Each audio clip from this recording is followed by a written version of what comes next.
It seems that we have a visitor, Holmes. Indeed. Come in. Hello, Sir Henry Baskerville. Did you have a good trip? But how do you know who I am? I had not announced my visit. By looking at your dress, it is totally unsuited to our wet English weather. This allowed me to deduce that you came here in a hurry and carrying the bare minimum in your luggage. Then there is a blue ink stain on your thumb, the same blue ink used by the passenger service at Waterloo Station to print their tickets. Your ticket has stained your thumb because of the rain. Also, my attention was attracted to your cufflinks with the initials HB, but still I had not yet made the connection with the famous Baskerville family. It is by remembering a Times article that I deduced your identity. It was telling of the odd death of Charles Baskerville and the likely return of his nephew and only heir, Henry. Brilliant! Your reputation is well-deserved, Mr. Holmes. But let me explain the purpose of my visit. You do not believe in legends, and you would like to clear the circumstances of your uncle's death. You need a factual, logical, and rational explanation of what some call the curse of the Baskervilles. And who else, in all modesty, but Sherlock Holmes and his faithful friend Dr. Watson would be able to solve such a mystery? Watson, my friend, pack your bags. We're leaving for Baskerville Hall. Tell us about the curse of the Baskervilles, Henry. Its origin dates back to my ancestor, Hugo Baskerville. It is said he was a vile person who earned the wrath of the devil. After his death, all our ancestors seemed to come to bad ends at Baskerville Hall. At the scene of each death, there were always dog or wolf tracks, but gigantic. Thus, over the centuries, a legend was built, that of a creature from hell, the Hound of the Baskervilles. My uncle was sure that it was a reality. He was convinced that the beast would take him sooner or later, as it took all those our lineage. With his last letter, he sent me this medallion. According to Charles, it was needed to break the curse of the Baskervilles, but he did not know how to use it. Do you believe in this legend, Mr. Holmes?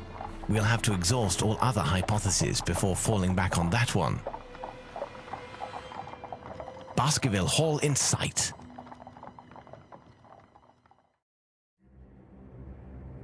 Holmes, Doctor, welcome to Baskerville Hall. The servants are not here to welcome us, I fear. They were severely affected by the death of my uncle and have since retired. The family portraits gallery, I assume. But why such expressions on their faces?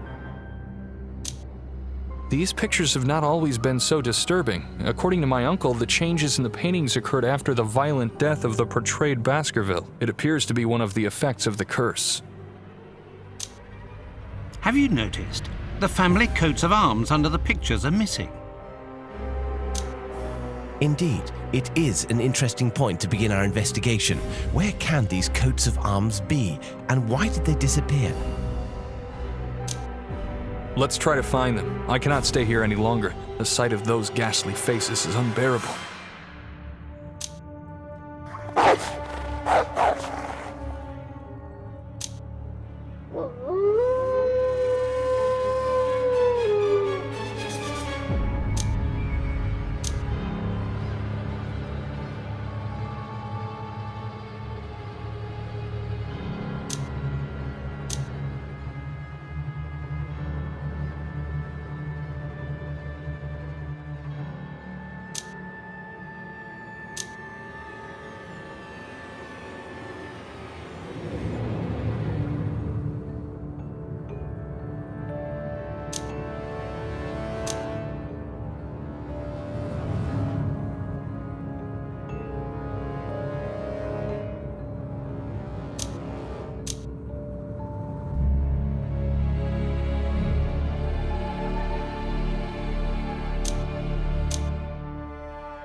Sir Rodger Baskerville is certainly one of the most famous hunters in all of Great Britain. Indeed, Dr. Watson, my grandfather spent a large part of his life traveling the colonies of the Empire to stalk the largest predators in the world. Let us try to learn more about the tragic death of Sir Rodger Baskerville. Such a distinguished hunter could not possibly have been killed by a simple dog.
A unicorn, a dragon, a werewolf? I can't believe my eyes. Don't let appearances fool you, Henry. Dr. Watson is right. It is unlikely that these fantastic animals ever existed. It is, rather, a matter of a remarkable job of taxidermy.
What happened?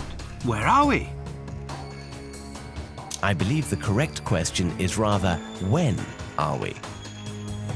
What do you mean, Holmes? Look at these traces of struggle. Look at the shape of the room, its decoration. Everything appears as if Sir Rodger was just killed. Smell the air. The odors of gunpowder and blood are still fresh. You don't really think that we went back in time, do you? Normally, I would reply no and laugh at your naivety, But for now, I'd rather not say anything. I do not know how or why, but it seems that we have stepped back to a few minutes after the death of Sir Rodger. There is always an explanation. Be patient.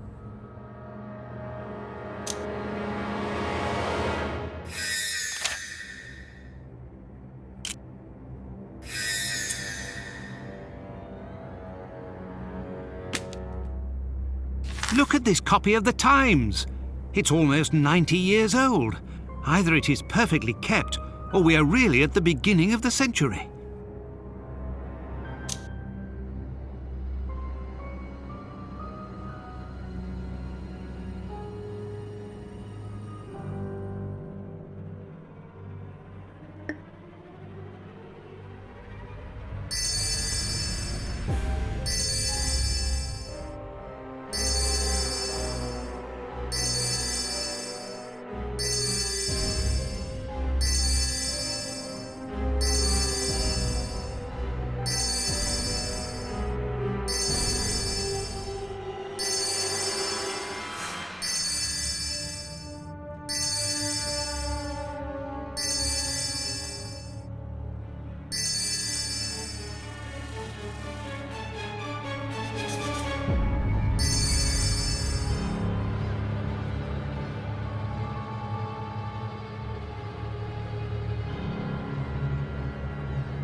All the pieces of the coat of arms of Sir Rodger Baskerville. Let's go to his portrait.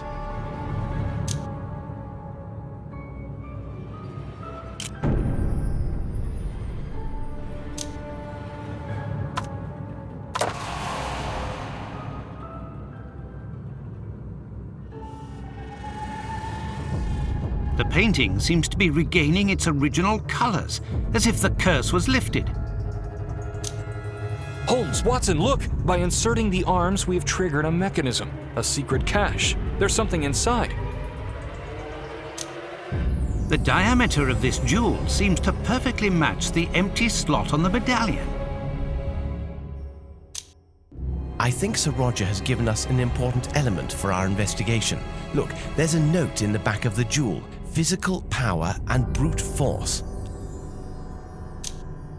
Amazing! The medallion seems to react to the presence of the jewel. It vibrates. Let us try to use it. Perhaps on the boards that block the door to Louisa's room.